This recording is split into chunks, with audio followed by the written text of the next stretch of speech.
राम भक्त जो पुनीत महाराज के शिष्य हुए गुजरात में, अब तो नहीं रहे, उसने कुछ बनी घटना पर भक्तों और संतों के व्याख्यान लिखे। इनमें से एक तो मैं बहुत बार आपके सामने पेश कर चुका हूँ, मनसुख राम मास्टर। ये पूरी बनी घटना के उद्गाता राम भगत है। स्वरचित पद लिखते थे। आपने एक भक्त का चरित्र ये भी लिखा। ये जाति के कुंभार थे, नाम पुरुषोत्तम था। आपके मुख से सुनी हुई ये भक्त गाथा, ये कीर्तन आया इसलिए मैं कह रहा हूं। संतान नहीं था,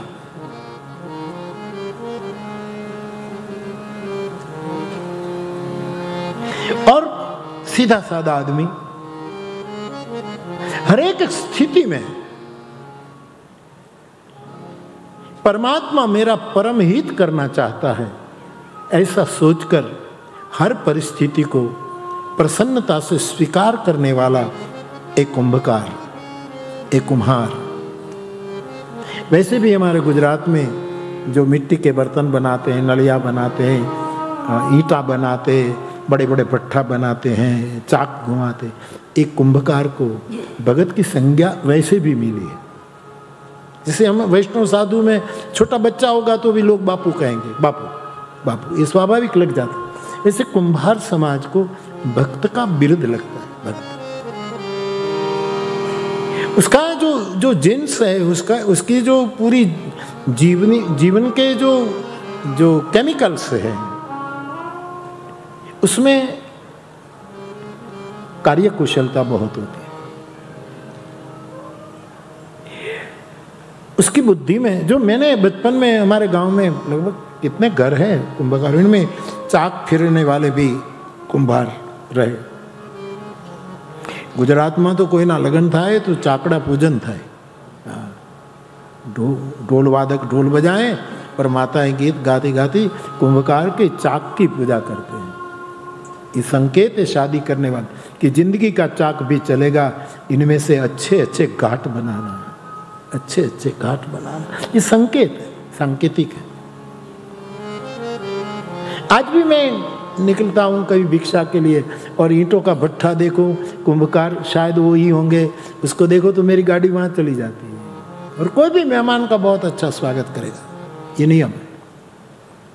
इसका घर भी साफ सुथरा होता है, गोबर से उसने वो करते, बड़ा अच्छा लगता है। उसका आदर्श है कुंभार समाज का, गोरा कुंभार, महाराष्ट्र का गोरा कुंभार उसका आदर्श है, जिसको परमात्मा का महाराष्ट्र में साक्षात्कार हुआ। पंढरीनाथ का उसको साक्षात्कार हुआ था। तो नाम था भगत, पुरुषोत्तम भगत। उसकी पत्नी का नाम था मंगलाबाई। मंगलाबाई उसकी धर्म पत्नी थी। पत्नी कभी कभी कहते हैं कि हमें बच्चा हो हमारा, लेकिन भगत पहुंचा हुआ था इसलिए समझाता था कि परमात्मा हमारे परम हित में ही सब कुछ करता है, क्यों मांग करती है, ये अंतर्यामी है। तो संतान नहीं था, और संतान हो देवी मंगला, संतान हो। और हम तो भगवान का भजन करते हैं, कल हम मर जाएं और संतान बेईमान निकले तो हमारी भक्त घराना की लाज चली जाएगी, तो अच्छा है ना हो।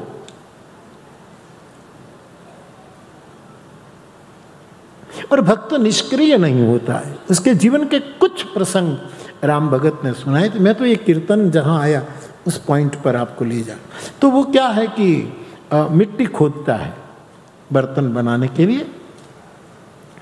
एक बार वो मिट्टी खोद रहा है तो उसको चाहिए ऐसी मिट्टी, क्योंकि मिट्टी में स्तर आते हैं, स्तर, कभी अच्छी मिट्टी, कभी काली, कभी वो चिकनी, कभी फला, कभी करकरी, कभी एकदम ये सब।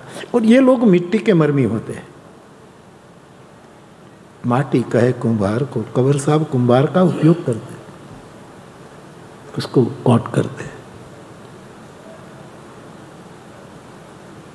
गुरु कुंभार, शिष्य कुंभ है। उसको बहुत लगाया गया है। यहाँ कोई वर्ण जाति की विशेषता की बात नहीं कर, उसकी वृत्ति, उसकी विचारधारा, उसकी जो भगवत प्रीति की मैं बात कर रहा हूँ। चतुराई भी बहुत होती है। वकील क्या, इतनी चतुराई देहातों में जो हम बड़े हुए, हमको पता, इतनी चतुराई होती है। बहुत समझदार चतुर होते हैं बहुत। उसके पास वो कोई भी गुत्थी को सुलझा देते हैं, गुत्थी को सुलझाते हैं।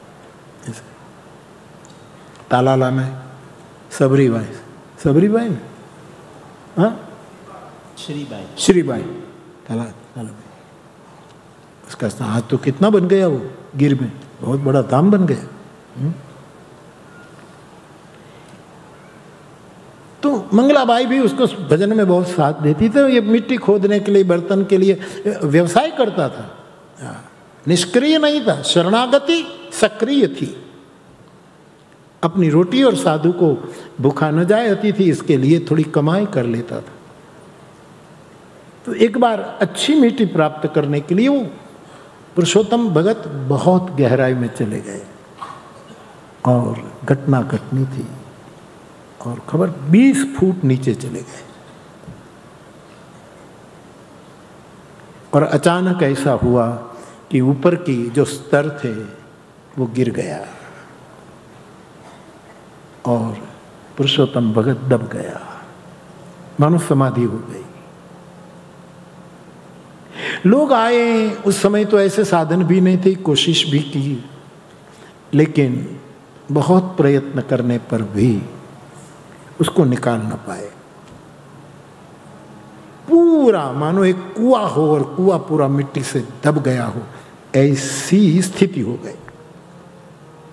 1 दिन, 2 दिन, 5 दिन, 10 दिन बीत गए, संतान तो नहीं थी। मंगलाबाई रो रही है, गांव लोग इकट्ठे, उसकी प्रतिष्ठा की, भजन करे उसकी प्रतिष्ठा होती है, न चाहते हुए भी। गांव लोग इकट्ठे हुए, हम आपके साथ हैं माताजी, अब जो होना हो गया, अब क्रिया ब्रिया सब हो गई। राम भगत कहते थे 6 मास बीत गए। ये जरा चमत्कार जैसा लगता है, लेकिन उसको कुछ करना है तो वो कुछ भी कर सकता है। कर्तुम अकर्तुम अन्यथा कर्तुम समर्थ। 6 महीने बाद बीत गई और एक दिन मंगलाबाई को, इस भक्तानी को नींद नहीं आ रही है, सुबह का समय है, अब सुबह जागना ही है। उसी समय एक सपना आया, मंगला मैं जिंदा हूं। आप क्या कह रहे? सपने में मैं जिंदा हूं। यद्यपि ये मेरी जीवित समाधि हो चुकी है, मुझे आनंद आ रहा, अब भजन में कोई बाधा नहीं है, कोई मिलने ना आए, कुछ नहीं करना। अब गांठ गढ़ना बंद है, मेरे गठ को कृष्ण ने कबूल कर लिया है। सपने में बात हो, बनी घटना उत्तर गुजरात की। ये घटना उत्तर गुजरात, गांव का नाम मैं भूल गया, मैंने खुद उनके मुख से सुनी नहीं बात। इसमें गीत भजन उसने लिखे, वो तो याद नहीं मुझे। सुबह मंगलाबाई ने ज्ञाति बंधु ग्रामजनों सब बहुत आदर रखते थे, माता जी तुम हमारे गांव की महिमा हो। अब बहुत उदास रहती, अब जो होना, बोले मैं पागल मानी जाऊंगी, लेकिन गांव वालों, मुझे सपना आया, भक्तराज मुझे सपने में कह रहे मैं जिंदा हूं। हैं? बोले हाँ। एक बार फिर खोदो ना, फिर बोले उस पर समाधि बना दी गई। 6 मास बीत गई। देखो ना, लोग वहां नारियल धरते हैं, दीप जलाते हैं, धूप जलाते हैं, लोग उसकी मनौती मानते हैं। दूर दूर से लोग आते हैं, उसका स्मारक बन चुका है समाधि का, कोई संभावना नहीं।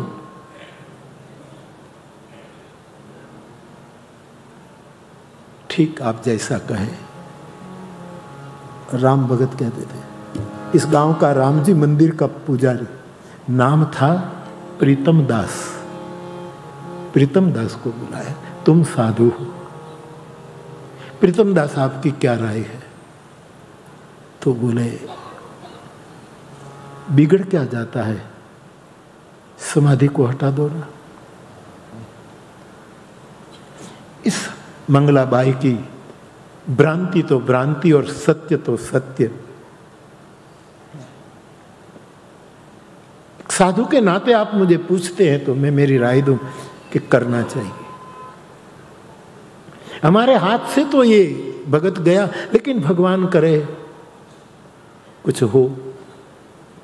साधु की बात मानकर पूरा गांव सम्मत होता है टुक में। फिर वो समाधि हटाई, फिर सब माटी खोद रहे, निकाल रहे। 6 महीने बीत गए साहब।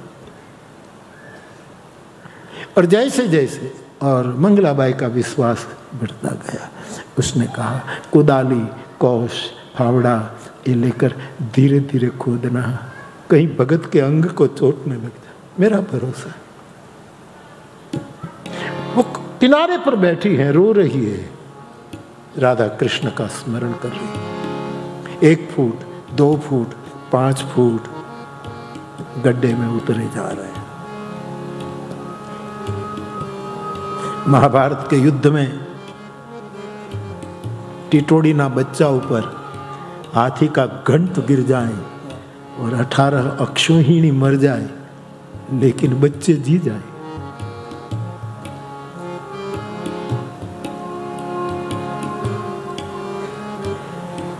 जैसे जैसे 20 फुट की गहराई तक कुम्हार ने अच्छी मिट्टी निकालने के लिए खोद काम किया था, 15, 16, 17 फीट हुई। और जो लोग अंदर संभल संभल करके उसको खोद रहे, मिट्टी को बाहर निकाल, अचानक थम गए। ऊपर पूरा गांव है। उस साधु ने कहा, भैया क्यों रुक गए, क्या है? बोले बोले शोर न करो, हमें आवाज आ रही, हमें कुछ सुनाई देता है। सब शांत हो गए और जो आवाज आ रही थी वो ये थी, राधा राधा कृष्ण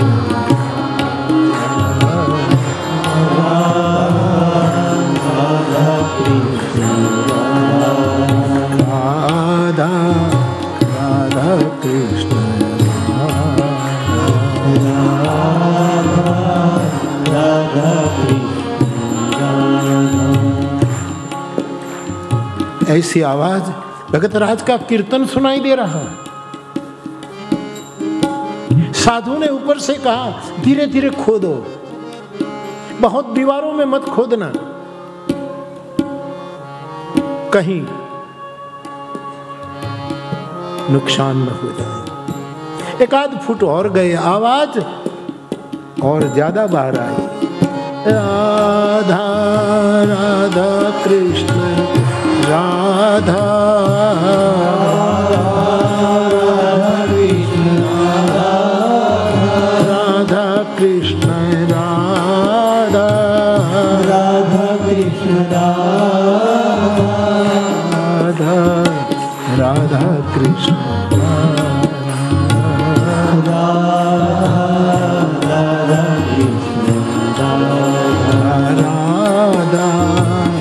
राधा कृष्ण राधा राधा कृष्ण।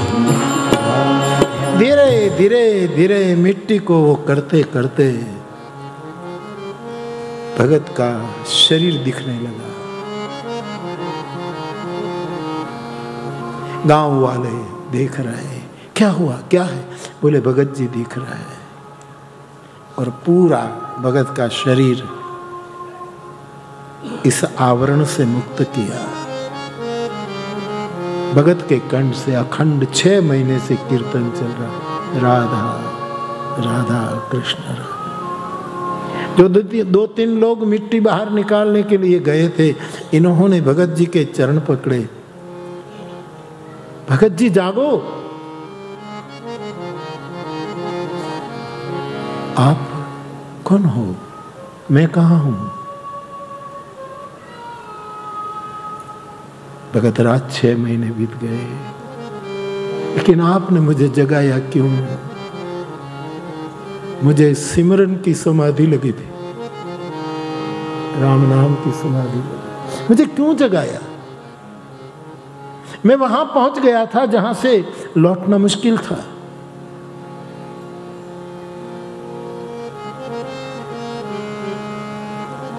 आपको फिर तो उसको निकालते हैं, स्नान कराते हैं और बड़ा उत्सव मनाया जाता है। फिर वो मंदिर का पुजारी एक प्रश्न पूछता है, ये महत्व का।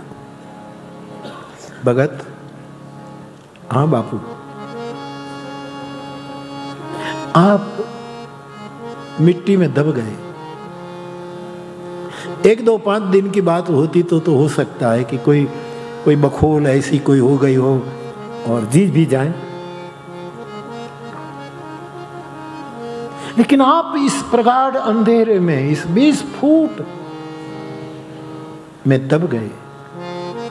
इसमें आपको कुछ दिखता था, लेकिन वहां पुरुषोत्तम दास भगत जी ने जो जवाब दिया कि हाँ मुझे दिखाई देता है।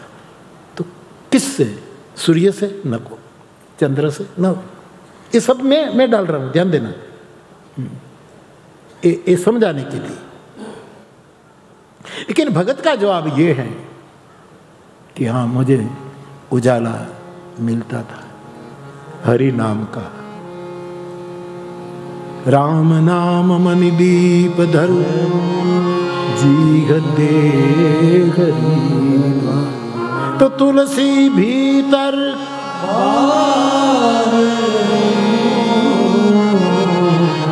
जो चाहसी।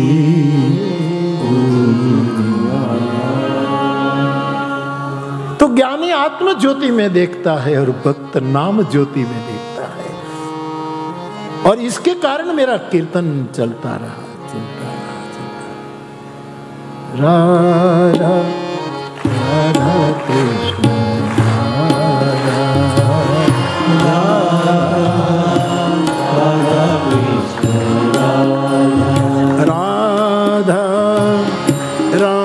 कृष्ण राधा राधा कृष्ण राधा राधा कृष्ण राधा राधा कृष्ण राधा राधा कृष्ण।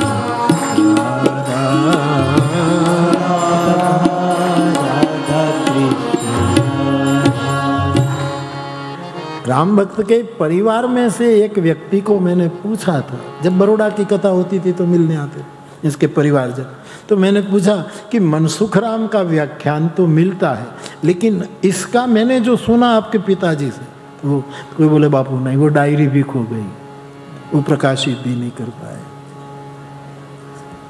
कई भक्त भजन करके अदृश्य हो गए, दिखते नहीं, उनका भजन दिखता है, उसके मुख के हरि नाम दिखते। इसलिए इस कीर्तन के बारे में मुझे इस भगत को भाव अर्पण करने का अवसर मिल गया। लिखा होता तो पूरा व्याख्यान सुनाता मैं, लेकिन मनसुख राम का तो मैंने थोड़ा उसका पढ़ा हुआ तो बोल देता हूँ। भक्त नरसिंह जाने हमा नाचियो अने संपदा पामियो ज्या सुदामो, ये भी भारती भौमनी वंदी तनिया बड़ी, तने धन्य हो धन्य गुजरात धरणी। सौराष्ट्र गुजरात ये भक्तों की, शूरवीरों की, दाताओं की, शेरों की भूमि है, बलिदानियों की भूमि है। हरि नाम की महिमा